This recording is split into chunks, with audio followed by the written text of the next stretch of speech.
Bueno, buenas noches para todos. Estamos acá hoy jueves 5 de junio para presentarles una explicación sobre el programa acá que tiene mi compañero Elías Vallejo. Va a explicar un poco el video presentación que tiene para su canal que se llama Somos Creación, el cual tiene un video introductorio bastante largo que ya lo acaban de ver seguramente, que dura más o menos 2 minutos y 20, en el cual no es un simple video, sino que tiene un trasfondo muy importante, ¿no? Tal cual. Gracias a Enzo. Me preguntaron qué significaba el video cuando lo mostré, entonces está bueno poder explicarle a todos lo que significa. En sí, lo que muestra el video es que nosotros, para entender las profecías, debemos mirar hacia el pasado. Debemos ir hacia atrás para conocer el futuro. Y el video básicamente es una visión de lo que tenemos que hacer desde que las profecías fueron reveladas. Hay un tiempo, que eso lo vamos a ver en los programas, en que profecías muy importantes que estaban selladas fueron abiertas. En el programa anterior le decía, Apocalipsis significa correr el velo. Justamente en tal fecha fue sacado el velo y se entendieron las profecías, ¿sí? Y qué significaban. Y después con el tiempo fue recibiendo cada vez más luz. Entonces el video representa ir hacia el pasado, rever toda la historia para nosotros poder ver hacia el futuro lo que va a pasar. En esa línea de tiempo, los años 1700 a 1900 son muy importantes, porque ahí fue un gran periodo en que hubo un chasco, ¿sí? Se esperaba una cosa y se recibió otra. No quiero entrar mucho porque si no se hace largo, y además lo vamos a estar viendo en los programas, en el cual se llama zarandeo. ¿Sabes lo que es un zarandeo? Y algo que viene y va, se me viene a la mente. No tanto así, sino que los que trabajan con semillas deben saber que el zarandeo quita lo malo de la semilla. O sea, no lo malo, sino la cáscara y demás. Ahí va. Entonces, la cáscara vuela, se tira. Queda lo bueno. Y queda lo bueno, que es la semilla, ¿sí? Lo que vos, si lo plantás, da fruto y demás, o se usa. En ese zarandeo hubo muchísima luz para lo que es la profecía y restaurar lo que se había perdido. Entonces, a partir de ahí, lo siguiente que aparece en el video es que el mensaje empieza a ir por todo el mundo. O sea, en las líneas que va llegando a todo el mundo. Y eso está basado, acá lo tengo para leerlos, en Mateo 24, 14, que dice, que Cristo mismo dice, y será predicado el Evangelio del Reino en todo el mundo para testimonio a todas las naciones, y entonces vendrá el fin. Hasta ahí, el Evangelio es predicado a todo el mundo, llega al fin, y el final del video muestra una roca. ¿Sí? Una roca que se viene acercando al mundo. Esa roca, acá en el siguiente versículo dice, por tanto, cuando veáis en el lugar santo la abominación desoladora que habló el profeta Daniel, ¿sí? Nos guía, Cristo mismo nos guía a que leamos las profecías de Daniel. Daniel, te cuento un poco como para que la audiencia también sepa. Daniel era un profeta antes de Cristo. Ajá. Cuando había en el reino de Israel un rey que no, por decirlo así, le gustaba la política.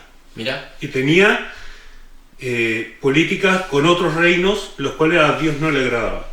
Y los profetas, o los sumos sacerdotes que estaban ahí, en vez de seguir la voluntad de Dios, justamente hacían políticas junto con el rey. Como que se aprovechaban un poco. Se acomodaban y hacían lo que ellos querían en vez de lo que decía la voluntad de Dios.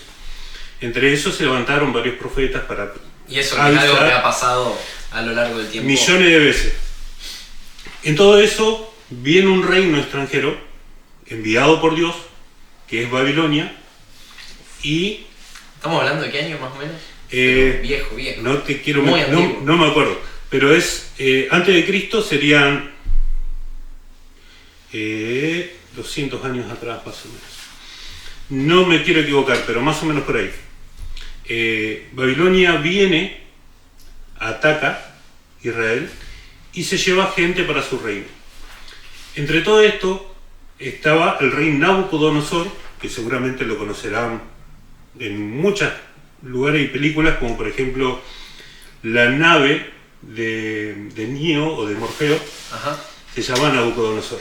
Mirá. Bueno, todo justamente porque está todo relacionado, ¿no? Pero bueno, volviendo a la historia bíblica, Nabucodonosor lleva con ello a príncipes para que sean sus propios consejeros, ¿sí? Entre ellos va Daniel y 3 amigos que eran príncipes de Israel y que conocían a Dios, guardaban los mandamientos y demás. Entre todo eso, el libro de Daniel, capítulo 2, cuenta que el rey Nabucodonosor, que en ese momento no era solamente Babilonia un reino, sino que era un imperio, ¿sí? Era inclusive más próspero que Roma, que es lo que más conocemos nosotros, más próspero que Grecia. Todo esto traído a nosotros gracias a los textos bíblicos, ¿no? Exacto. O sea, por eso Igualmente, si vos vas por fuera de los textos bíblicos, también encontrás la historia. Ajá. ¿Sí? Pero la Biblia cuenta justamente el camino del pueblo de Dios y el camino a Cristo, ¿no? Entonces, este rey tiene un sueño enviado por Dios. Se levanta y está turbado, es como que cuando tenés una pesadilla que te levantás mal, entonces empieza a llamar a todos los magos, los astrólogos, a todos los que le servían, diciéndole que le explicaran el sueño y por qué se sentía así. Buscándole una explicación. Exacto. Entonces, lo que hace es pedirle explicaciones a ellos, pero ¿qué pasa? Él se olvida del sueño. O sea, él está turbado mentalmente, claro, pero no lo recuerda. Sabe que es importante. Sabe que la pasó mal en ese sueño, claro, pero... y necesita que aquellos a quienes él paga para hacer su trabajo, hicieran su trabajo. Entonces, entre que va y viene el diálogo entre él y los sacerdotes, le dicen, mirá, si no nos contás ¿qué te pasó? No te que podemos este sueño, no te podemos ayudar. Entonces él dice, mirá, si ustedes no me dicen qué es lo que soñé, ustedes van a ser despedazados y sus casas van a ser muladares, o sea, casas de mulas. O sea, se acaba su descendencia. Imagínate, consejero del rey, claro, no eran cualquier persona, sino que eran personas acomodadas, con mucho poder. Seguir con su legado, totalmente. Obviamente, le iban a decir cualquier cosa para que el rey quede tranquilo, pero como no sabían el sueño... Claro, era inventar. Era inventar. Cerquita esté de lo que le gustaba al rey, mejor. Pero bueno, la cosa que manda a matar a todos y cuando llegan, porque uno de los consejeros era Daniel y los que habían ido con él, le dice, pero ¿por qué nos quieren matar? No, porque no han podido responder el sueño. Entonces le dice, ve y dígale al rey que nos dé tiempo, que nosotros vamos a pedirle a nuestro Dios que nos muestre. Que nos muestre. Y ahí es cuando Dios le muestra a Daniel, le hace tener el mismo sueño y se presenta ante el rey y le cuenta el sueño. Y el sueño es este. Dice, en Daniel capítulo 2, 31, dice, tú, oh rey, veías, y aquí una gran imagen. Esta imagen, que era muy grande, cuya gloria era muy sublime, estaba en pie delante de ti, y su aspecto era terrible. O sea, ya vemos que era algo extraordinario. La cabeza de esta imagen era de oro fino y su pecho y su brazo de plata, su vientre y su muslo de bronce, sus piernas de hierro, sus pies en parte de hierro y en parte de barro cocido. Estabas mirando hasta que una piedra fue cortada, no con mano, e hirió la imagen en sus pies de hierro y de barro cocido y lo desmenuzó. Entonces fueron desmenuzados también el hierro, el barro cocido, el bronce, la plata y el oro. Y fueron como tamo en las eras de verano. Y se los llevó el viento sin que quede de ello rastro alguno. Mas la piedra que hirió la imagen fue hecha un gran monte que llenó toda la tierra. Eso es el sueño. Esto es el sueño. Que soñaron los dos, Daniel y también... Nabucodonosor y después Daniel. Ahora, este sueño que cuenta que después de que vio la estatua, viene una piedra y se rompe todo, es parte de una profecía histórica. Ahí va. Cuando Daniel le cuenta esto, también le dice, la cabeza de oro eres tú, oh rey, rey de reyes, y los siguientes, o sea, la plata, el bronce, el cobre... Bueno, como una pirámide más o menos de valor también. Exactamente, exactamente. Iban a ser diferentes, pero iba disminuyendo en valor. Y él era la cabeza, ¿sí? Desde ahí empieza la historia. Después están medos persas, después viene Grecia, después viene Roma, que son las piernas. ¿Por qué piernas? Porque Roma se dividió en dos. Y después los pies, con mezcla de hierro y barro, porque después Roma se fue dividida en 10 reinos. Y bueno. Y ahí el resto. Y ahí el resto, que sigue la profecía. Pero dice que fue cortada una piedra que destruyó todos los reinos, ¿sí? Y llenó toda la tierra. Esa piedra es Cristo, es la segunda venida de Cristo. No es un meteorito que viene y destruye todo, sino que es Cristo que viene a restaurar el mundo, ¿sí? Hay mucho más, pero es una síntesis lo más cortito posible, pero es lo que representa el video. Vos nombrabas, perdón, te voy a hacer una pregunta. Sí. Al principio me hablabas un poco del apocalipsis, ¿no? Sí. Te hago una consulta. Para vos, ¿el apocalipsis es algo malo? No. O sea, cuando vos hablas de apocalipsis, lo primero que se te viene son zombies, pestes o qué sé yo, que te viene un meteorito extraterrestre. Dañino, totalmente. Algo totalmente malo. Pero lo que pasa es que, según de qué lado estás parado. Porque vos en una guerra, vos podés estar del lado bueno o del lado malo. Y siempre del lado que vos vas a estar es el que querés que gane. Y del otro lado también van a querer ganar. Entonces algo bueno para vos puede ser algo apocalíptico para la otra persona. Exactamente. O sea, hay un punto de inflexión donde entra el mensaje y la base de nuestro mensaje, que es el amor.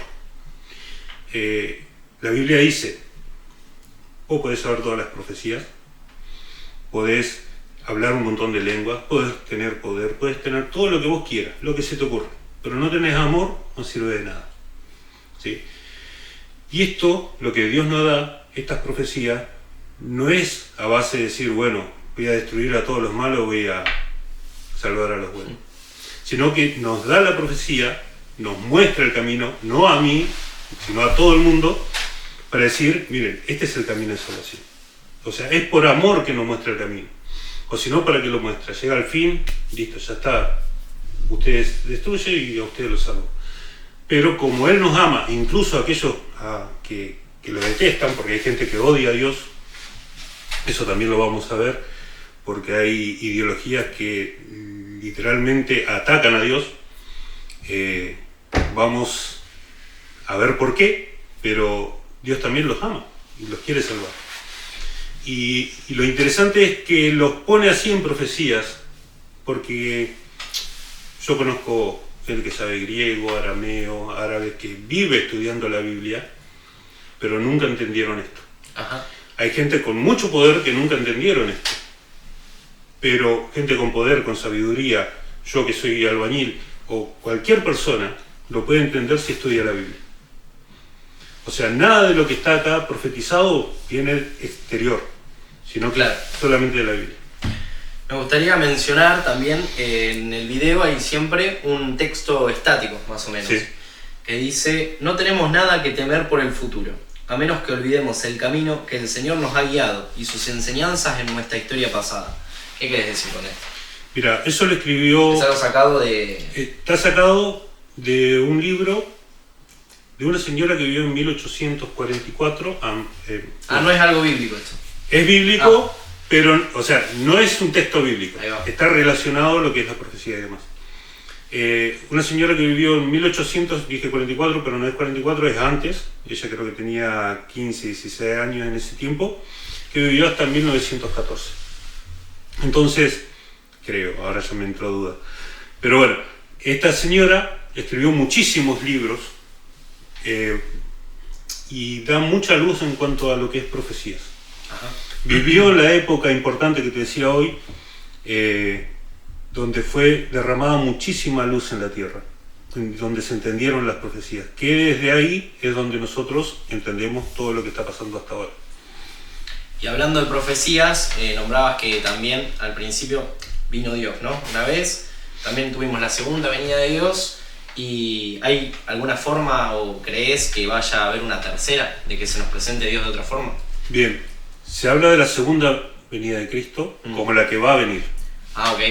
La primera es cuando vino Claro. Cristo como niño, que murió por los pecados, y la próxima va a venir a buscarnos. Ahora, el punto es este. ¿Por qué viene Cristo? ¿Tenéis idea por qué vino Cristo a morir? Iluminame. Justamente vino porque Dios creó el mundo perfecto, sin muerte, sin daño, sin nada. Lo que pasó es que hubo uno que tenía conflicto con Cristo, ¿sí? Antes de que viniera a la tierra, como bebé, antes de que se creara el mundo, ya había un conflicto. Y este ser, que nosotros lo conocemos como Satanás, que significa adversario, ¿Vivía antes? ¿sí? Ajá. Mira, nunca había escuchado eso. Justamente vivía antes y no era un ángel común, un ser común, sino que estaba ahí de Dios. Poderoso. Demasiado poderoso. Era el ser más poderoso después de Cristo. Estaba Cristo y después estaba Lucifer, que en ese momento se llamaba Lucifer, claro, que era un portador de luz. Tuvo celos, envidia, porque quería ser igual que Cristo, y esa envidia creció en vez de tomar conciencia, porque él era un ser creado, Cristo no es un ser creado, sino que los ángeles sí, y había sido puesto en gran consideración. Y tuvo celos, quiso más poder. Como pasa hoy en día, tenés una cuetita de poder, te crees superior. Bueno, justamente le pasó eso. Entonces, viene y engaña a Adán y Eva, ellos pecan, desobedecen a Dios, y es como, por decirlo de alguna forma, al cometer ese pecado, fue entregado el reino del mundo a Satanás. ¿Sí? Satanás era el príncipe de esta tierra. Ya no era Adán, sino que ahora fue Satanás.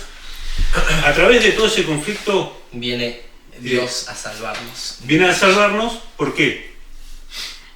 Porque había que pagar ese pecado. Es como por decirlo, mira, vos me rompiste la camioneta, yo ahora me quedo con tu terreno, que tiene el mismo valor. Entonces, como yo me quedo con tu terreno, viene alguien y dice, no, pará, yo te lo pago. ¿Sí? Entonces, yo como vengo y pago, ahora es mío. Y hago lo que yo quiero porque lo pagué. Y te lo devuelvo a vos. ¿Sí? Excelente. Eso es lo que vino a ser Cristo.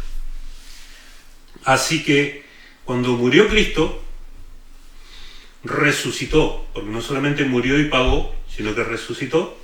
Fue crucificado, muerto y sepultado. Exactamente. Y al tercer día resucitó. Desde ahí fue al cielo, dejó su legado, ¿sí? Y ahí es donde se ponen interesantes las profecías, que no voy a contar ahora por el tiempo, pero ahí es donde se pone interesante, porque es como que nos quedamos sin nada después de que se fue Cristo. Pero bueno, justamente dice que va a volver, las profecías muestran que se viene cumpliendo todo de rajatabla, o sea que falta muy poco para que Cristo venga. Y eso es lo que estamos mostrando también. Y es lo que en poco, en esos 2 minutos, querés explicarnos con ese video. Exactamente. Lo que dice esta señora, que ya me fui del tema, no te dije lo que significaba el texto, justamente es que no debemos tener miedo al Apocalipsis. Justamente el Apocalipsis es luz, nos está corriendo el velo de lo que va a pasar. Si, por ejemplo, cuando sos chico, solés tener miedo a la oscuridad. Cosas que de grande después no le tenés miedo. Después no tenés miedo, ¿pero por qué? Porque vos ya estás en tu casa y vos sabés lo que hay en tu casa. Pero cuando sos chico, está todo oscuro, vos no sabés lo que hay. Claro. Es incertidumbre, es miedo a lo que no conoces. A lo que no se conoce, a lo desconocido. Exactamente. Entonces, cuando Dios nos muestra esa luz, por eso le llamamos luz, vemos qué es lo que va a pasar en el futuro y no tenemos ese miedo que solemos tener a algo que desconocemos. Bueno, así que luego de hacer esta introducción con el video que nos vas a mostrar, quería preguntarte para cerrar, ¿qué se nos viene con tu canal? Bueno, justamente lo que vamos a hacer es tomar el Apocalipsis y desarmarlo en su totalidad, según la luz que tenemos, para ver cuál es el futuro, a qué se refiere en cada parte. Y por ejemplo, algo interesante, no hay huecos. Por ejemplo, Satanás dejó su lugar al lado de Dios, pero ahora hay otro ángel, que en la Biblia lo menciona, que es Gabriel.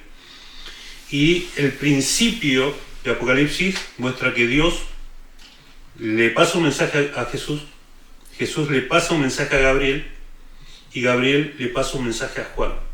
Que de paso Juan estaba aislado en una isla, solo, una isla de piedra, como castigo por haber llevado el mensaje en su tiempo. O sea, estaba preso y aislado para que no pudiera, o sea, estaba siendo perseguido, no tenía libre expresión. Así que imagino que se nos vienen muchos programas cargados de mucha información sobre estas profecías, así que nada, vamos a estar expectantes a eso. Te agradezco, Elías, por esta breve explicación. Muchísimas gracias. Y bueno, nada, nos vemos en la próxima.